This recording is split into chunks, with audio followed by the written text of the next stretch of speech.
Hello students, welcome to physics ji. मेरा नाम है दीपक कुमार पांडे और इलेक्ट्रिसिटी चैप्टर का एकमात्र टॉपिक है जहां से ग्राफ बन सकता है। उस टॉपिक से प्रीवियस ईयर क्वेश्चन मैं एक लेके आया हूं और हर साल चाहे एक साल छोड़ के ऐसे क्वेश्चन आ ही जाते हैं। तो चलो उसको देखते हैं। आई वर्सेज भी और भी वर्सेज आई ग्राफ। पहले क्वेश्चन देखिए आपके कंप्यूटर स्क्रीन पे। एक क्वेश्चन यह है, इसको छोटा कर दे क्या? यह सर दिखाई नहीं दे रहा है सर। और दूसरा क्वेश्चन देखिए यह रहा। अब हम लोग चलते हैं थोड़ा सा थ्योरी, उसके बाद क्वेश्चन आप लोग ही बनाइएगा, हम नहीं बनाएंगे। और अपेरेंटली यहाँ पे है नहीं कुछ आगे, चलो यहीं पे पढ़ाते हैं। बड़ा हो जाओ, बड़ा हो जाओ, गुड। इलेक्ट्रिसिटी चैप्टर में हम लोग को दो ग्राफ पढ़ना है, एक वी आई ग्राफ और एक आई भी ग्राफ। वी आई ग्राफ कैसे पहचानेंगे? तो y एक्सिस पे अगर हो जाए v और x एक्सिस पे i तो यह हो गया वी आई ग्राफ। और यदि y एक्सिस पे है करंट i और इधर है v तो यह हो गया आई भी ग्राफ। दोनों की खूबी क्या है? देखिए, कंडक्टर के लिए दोनों ही ग्राफ स्ट्रेट लाइन होंगे, लेकिन अगर एक ही जगह पे बहुत सारा ग्राफ बना हुआ हो, एक ही पेपर पे अलग अलग रेसिस्टर्स के लिए R1, R2, R3, R1, R2, R3,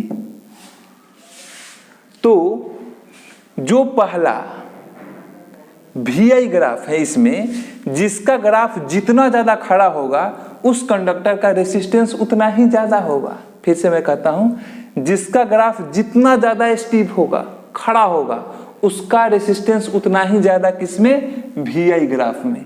यानी कि यहाँ पे R3 का रेसिस्टेंस सबसे ज्यादा, उसके बाद R2, उसके बाद R1, क्योंकि यह सबसे ज्यादा स्टीप है। इसी का उल्टा होता है IV ग्राफ में। IV ग्राफ में जो जितना डाउन टू अर्थ उतने महान यानी इसमें जिसका ग्राफ जितना ज्यादा कम स्टीप होगा वह उतना ही ज्यादा रेसिस्टेंस उसका होगा। किसमें? IV ग्राफ में। यानी यहाँ पे R1 सबसे ज्यादा, उसके बाद R2, उसके बाद R3। यही दो बात याद रखना है। और अगर याद हो गया है तो आते हैं हम लोग प्रीवियस ईयर क्वेश्चन पे। ईयर हम भूल गए हैं किस साल पूछा गया है, पर पूछा गया तो था। हम डिस्क्रिप्शन में डाल देते हैं प्रीवियस ईयर क्वेश्चन, आप लोग उसको देखिएगा, बनाइएगा और यदि कहिएगा तो चैप्टर वाइज क्वेश्चन को निकाल के मैं दे दूंगा। आइए पहले क्वेश्चन पे। पहला क्वेश्चन आपके कंप्यूटर स्क्रीन पे ये रहा, टिंग क्वेश्चन है। इस IV ग्राफ को पढ़ना है और इन A, B, C और D में से किसी एक जो सही ऑप्शन है उसको चुनना है। तो स्टेप नंबर 1।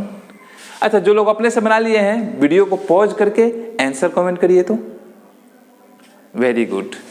देखिए, इसका सही जवाब होना चाहिए, चूंकि यह IV ग्राफ है। IV ग्राफ में जो जितना जमीन से सटा हुआ रहेगा उसका वैल्यू उतना ही ज्यादा रहेगा। तो सबसे ज्यादा जमीन से सटा हुआ R3 है, तो R3 सबसे पहले है C में, उसके बाद R2, उसके बाद R1।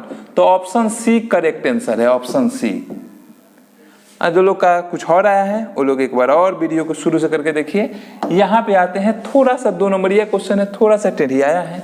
कुछ एग्जामिनर सब भी अपना पावर दिखाने लगता है कि हम है power star examiner, mister examiner कहिए हमको। यहाँ पे दो कंडक्टर A और B के लिए VI ग्राफ दिया हुआ है। यह ग्राफ है VI ग्राफ। अब आपसे कहता है कि A और B दोनों का डायमीटर सेम है, लंबाई दोनों की सेम है। तो बताइए दोनों में से किसके मटेरियल का रेसिस्टिविटी ज्यादा होगा? तो देखो बचवा, रेसिस्टेंस लेंथ और क्रॉस सेक्शन एरिया पर डिपेंड करता है। दोनों का लेंथ और डायमीटर सेम है, यानी लेंथ और क्रॉस सेक्शन एरिया बराबर होगा। तो फास्ट बोल रहे हैं, समझ में आ रहा है ना? बराबर होगा, यानी जिसका रेसिस्टेंस ज्यादा उसका रेसिस्टिविटी भी ज्यादा होगा इस कंडीशन में। तो हम लोग कहेंगे देखिए भैया इसमें किसका रेसिस्टेंस ज्यादा होगा? यह चूंकि VI ग्राफ है तो जो जितना टाइट खड़ा होगा उसका रेसिस्टेंस उतना ही ज्यादा। यहाँ पे B सबसे ज्यादा खड़ा हुआ है ज़्यादा स्टिफ है, यानी बी का रेसिस्टेंस ज़्यादा, यानी इसकी रेसिस्टिविटी से अधिक, तो आप लिख दीजिएगा आंसर बी। अब यहाँ पे जस्टिफाई करने के लिए कहा है, तो आप उसको समझाइएगा कि देखिए भैया मान जाइए, हम जो कह रहे हैं सही कह रहे हैं, आपसे झूठ बोलेंगे, ऐसा समझा दीजिएगा। ठीक है, तो इस क्लास में इतना ही। नेक्स्ट वाले में हम लोग एक और PYQ लेके आएंगे। और अगर आप मेरे चैनल से कुछ सीख पा रहे हैं तो देखिए, अगर आपके लिए वैल्यूएबल है तो सब्सक्राइब कर दीजिए, और आपके जो पढ़ने वाले मित्र लोग हैं उन पे शेयर कर दीजिएगा, तो हमको भी अच्छा लगेगा और आपको तो हम अच्छा लगे इसका पूरा प्रयत्न करेंगे। चलिए tata bye bye, love you all.